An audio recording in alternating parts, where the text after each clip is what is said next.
അനീഷ് തന്റെ പ്രണയം അനുമോളോട് തുറന്നു പറഞ്ഞുകൊണ്ട് എത്തിയിരിക്കുകയാണ്. ഇത് കേട്ടപ്പോൾ നാണിച്ചു നിൽക്കുന്ന അനുമോളെയാണ് പ്രോമോയിൽ കാണിച്ചത്. എന്നാൽ യഥാർത്ഥത്തെ അത്തരത്തിലായിരിക്കോ? പെട്ടെന്ന് അനുമോളോട് പ്രേമം തോന്നാനായിട്ട് എന്തായിരിക്കും കാരണം? പ്രണയം തോന്നും, ഒരു വീട്ടിൽ ഒരുമിച്ചല്ല അവർ താമസിക്കുന്നത്, അപ്പോൾ മനസ്സിൽ ചെറിയ ഇഷ്ടമൊക്കെ തോന്നും, അതിൽ തെറ്റൊന്നും പറയാൻ പറ്റില്ല. ആത്മാർത്ഥമായിട്ടുള്ളൊരു ഇഷ്ടമാണെങ്കിൽ ഇനി കുറച്ച് ദിവസം കൂടിയല്ലേ ഉള്ളൂ, 9 ദിവസം, അതുവരെ അന്വേഷണം വെയിറ്റ് ചെയ്തുകൂടെയെന്നോ?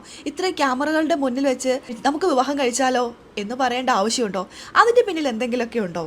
നമുക്ക് നോക്കാം. വീഡിയോയിലേക്ക് പോകാം. ആദ്യമായിട്ട് കാണുന്ന പ്രേക്ഷകരാണെങ്കിൽ കൂടുതൽ ബിഗ് ബോസ് വിശേഷങ്ങൾക്കായിട്ട് യൂട്യൂബ് ചാനൽ സബ്സ്ക്രൈബ് ചെയ്യാം. അനീഷ അനുമോളോട് ഇന്ന് രാവിലെ തന്നെ ആ ഒരു തൻ്റെ മനസ്സിലെ പ്രണയം തുറന്നു പറഞ്ഞുകൊണ്ടാണ് എത്തുന്നത്. അത്തരത്തിലാണ് പ്രോമോ പരിശോധിക്കുമ്പോൾ മനസ്സിലാവുന്നത്. നമുക്ക് നോക്കാം രാവിലെ ആണോ എന്നുള്ളത്.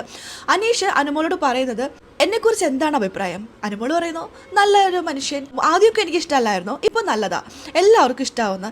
അപ്പോൾ അനീഷ് ചോദിക്കുകയാണ്, എന്നാൽ നമുക്ക് വിവാഹം കഴിച്ചാലോ? ഈ ഒരു ചോദ്യം പെട്ടെന്ന് കേട്ടപ്പോൾ അനുമോൾക്ക് ഷോക്കാണ് ആയത്. അനുമോൾ ഒന്ന് തിരിഞ്ഞിട്ട് പിന്നെ ചിരിച്ചുകൊണ്ട് നോക്കി മറുപടി പറയുന്നുണ്ട്. ആ മറുപടി എന്താണെന്ന് നമുക്ക് ലൈവിൽ അറിയാം. എന്നാൽ ഞാൻ ആലോചിച്ചത് അതല്ല. പെട്ടെന്ന് എന്താണ് അനീഷിനൊരു പ്രണയം? പെട്ടെന്നായിരിക്കില്ല, ഇപ്പം ഇത്രയും ദിവസമല്ല, 91 ദിവസത്തോളമായി. ഇത്രയും നാൾ വെയിറ്റ് ചെയ്ത അനീഷ്, ഇതിൻ്റെ ഇടയിൽ എപ്പോഴെങ്കിലൊക്കെ ആയിരിക്കുമല്ലോ അനുമോളോട് ഒരു പ്രണയം തോന്നിയത്, അല്ലെങ്കിൽ ഒരു ഇഷ്ടം തോന്നിയത്, ക്രഷ് പ്രണയത്തിലേക്ക് മാറിയത്. അങ്ങനെയെങ്കിൽ ഇനി 9 ദിവസം കൂടി ഉള്ളൂ. യഥാർത്ഥ പ്രണയമായിരുന്നെങ്കിൽ ഒരു 9 ദിവസം കൂടി വെയിറ്റ് ചെയ്തിട്ട് പുറത്തിറങ്ങിയിട്ട് തൻ്റെ പ്രണയം പറഞ്ഞാൽ പോരായിരുന്നോ? ഈ ക്യാമറ കണ്ണുകളുടെ മുന്നിൽ വെച്ച് പ്രണയം പറഞ്ഞിട്ടുണ്ടെങ്കിൽ വോട്ട് അട്ടിമറിക്കാനാണ് എന്നൊന്നും ഞാൻ പറയുന്നില്ല. പക്ഷേ എല്ലാതും നമുക്ക് പറയാൻ പറ്റുമോ? ഫിനാലെ വീക്ക് സ്റ്റാർട്ട് ചെയ്യാൻ പോവാണ്, വോട്ടിംഗ് സ്റ്റാർട്ട് ചെയ്യാൻ പോവാണ്. എല്ലാ സീസണും കണ്ടുവന്ന അനീഷിന് അറിയാം ഏതൊക്കെ സ്ട്രാറ്റജീസാണ് അനീഷ് എടുത്തിട്ടുള്ളതെന്ന് ചോദിച്ചിട്ടുണ്ടെങ്കിൽ എല്ലാ തരം സ്ട്രാറ്റജീസും അനീഷ് എടുത്തിട്ടില്ലേ?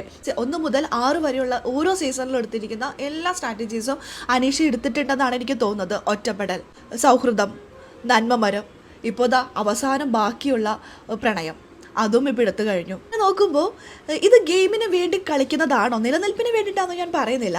പക്ഷേ അനീഷിനറിയാം അനുമോൾക്ക് നല്ല സപ്പോർട്ട് ഉണ്ടെന്ന്. മാത്രമല്ല കഴിഞ്ഞ ദിവസത്തെ ടാസ്കോട് കൂടി അനുമോൾ തന്നെക്കാളും മുകളിൽ എത്തിയിട്ടുണ്ടാവുമെന്ന് ഇത്രയും നാളത്തെ സീസൺ കണ്ടു വന്ന അനീഷിന് അറിയാൻ പറ്റുമല്ലോ. അങ്ങനെയാകുമ്പോൾ അനീഷിനെ സംബന്ധിച്ച് അനുമോൾ ടോപ്പ് 2 ഉണ്ടാകും.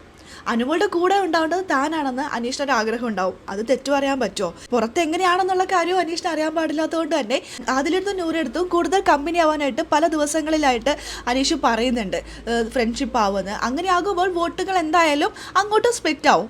അപ്പോൾ അനുമോളുടെ വോട്ട് കുറയും. അനുമോൾ അത്തരത്തിലൊന്നും നിൽക്കാത്തതുകൊണ്ട് തന്നെ അനുമോൾക്ക് നല്ല സപ്പോർട്ട് ഉണ്ടെങ്കിൽ, തന്നേക്കാൾ മുകളിൽ അനുമോൾ പോയിട്ടുണ്ടെങ്കിൽ എന്ത് ചെയ്യും എന്നുള്ളൊരു ടെൻഷൻ സ്വാഭാവികമായിട്ട് അനീഷിനുണ്ടാകും.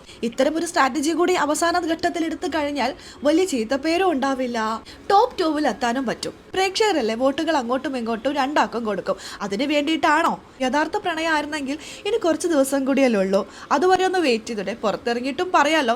72 ക്യാമറകളുടെ മുന്നിൽ വെച്ച് പ്രണയം പറയേണ്ട ആവശ്യം ഉണ്ടായിരുന്നോ?